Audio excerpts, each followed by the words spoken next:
Hujambo mpenzi mtazamaji popote ulipo, natumai kwamba mzima wa afya. Karibu kwenye kipindi cha Jukwaa la KTN ambapo hii leo tutakuwa tunaangazia swala nzima kuhusiana na ubomozi na swala la maskwota. Haki yao ni ipi na je, itakuwaje kwamba unajipata ukiwa skwota? Skwota haswa ni nani? Na iwapo ili kuepukana na swala la kununua ardhi alafu kisha baadaye unapata kwamba ardhi ile iko na utata, ni yapi ambayo unafaa kuyafahamu kabla ya kununua hiyo ardhi? Lakini kabla ya hapa tuangazie baadhi ya taarifa ambazo tumezipa kipaumbele hii leo. Mimi ni Agnes Gakunga.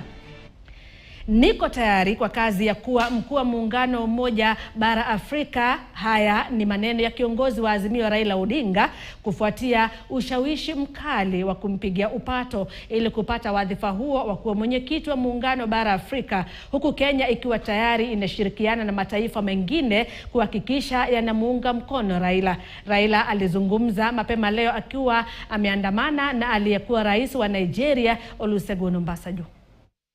I want to see what progress we are making in that line. I will be seeing the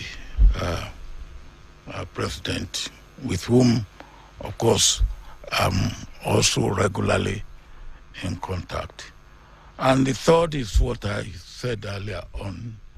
Now, can we be looking? We need a person, man or woman, who has experience, who understand the situation we are in, who comes from a background that can make a difference. And of course, that consultation means now the people that I, from my own understanding of the situation and what I know of Africa, haven't been involved with Africa for more than 5 decades. What sort of people? Some time ago, I was one of those who midwifed, because we believe that people who have held the position of head of government, either at the prime minister level or at the presidential level, will be able to knock at the door of incumbent prime ministers and presidents without much ado. And such people will probably be the right person, armed with other attributes at this particular time. And as I was saying, we midwife Konare in some years back, and maybe at this time we should be looking at that sort of. But whoever we look for must come from a country that is not of extreme in any sense.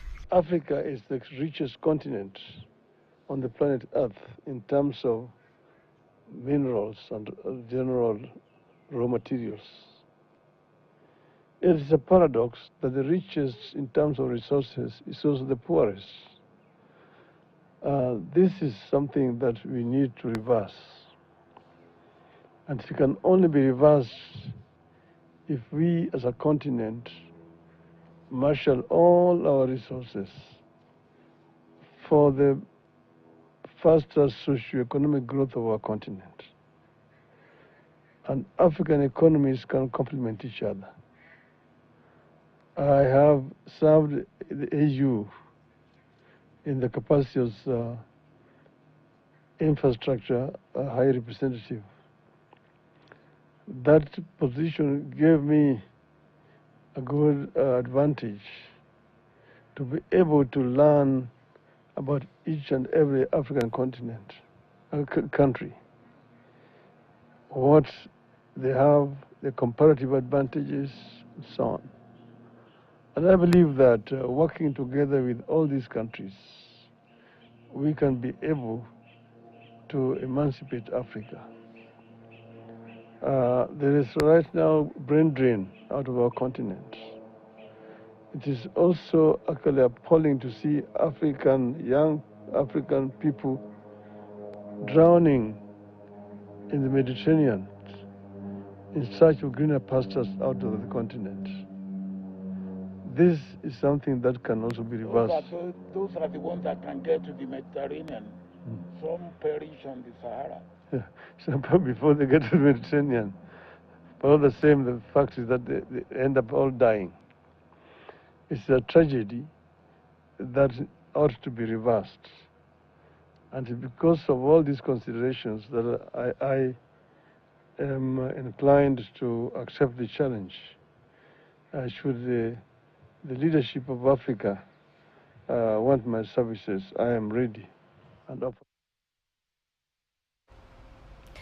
Wakati huo mkuu wa mawaziri ambaye pia ni waziri wa masuala ya nchi za kigeni Musalia Mudavadi alihudhuria warsha ya mazungumzo kuhusiana na sera zinazohusiana na masuala ya bahari na uchumi samawati. Akizungumza pembeni mwa baraza la mawaziri wa masuala ya nje mjini Addis Ababa nchini Ethiopia, warsha hiyo ilinuia kuangazia jinsi ya kuimarisha mahusiano kati ya Afrika na bara Europa sawa na kutumika kikamilifu kwa rasilimali za mageuzi ya Afrika. Mudavadi alikuwa ameandamana na balozi wa Kenya nchini Ethiopia George Orina.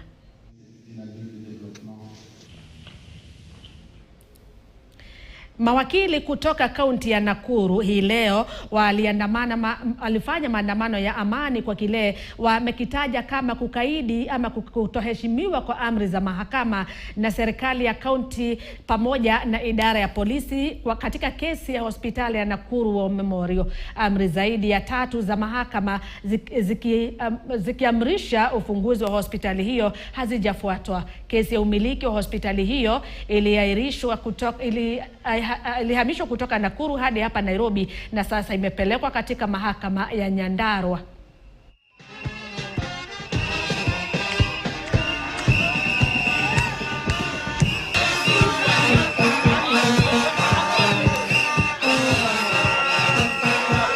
It makes meaningless our work as lawyers to come to court, get orders, and those orders cannot be given effect. We are here to say we want the Constitution of Kenya followed. We want court orders obeyed. We cannot have judges who have become helpless because when they insist orders have to be followed, somebody is not ready to follow them. This act of impunity and contempt of court is compounded by the outright refusal of the National Police Service to ensure compliance and enforcement of the court orders. This comes against the backdrop of 2 judges of the Environmental and Land Court abandoning their sworn constitutional duty and recusing themselves from sitting to hear this matter. Kwingineko, wajumbe wa bunge la kaunti ya Kisii wanaendelea kutoa maoni mbalimbali kuhusu hoja ya kumbandua mamlakani naibu gavana wa kaunti hiyo Daktari Robert Monda. Jumanne hii ilani ya kumngatua mamlakani naibu gavana Monda iliwasilishwa kwenye bunge la kaunti hiyo ya Kisii na mwakilishi wadi wa Ichuni Wycliffe Siocha.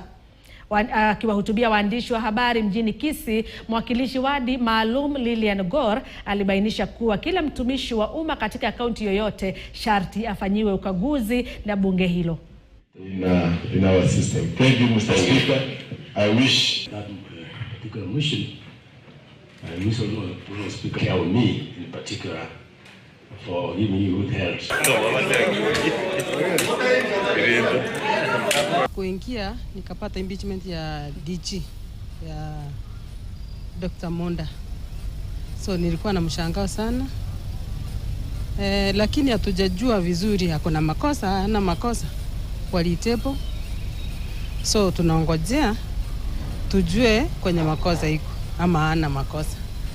Patisio vizuri nasi tunaanza na mambo ya vita.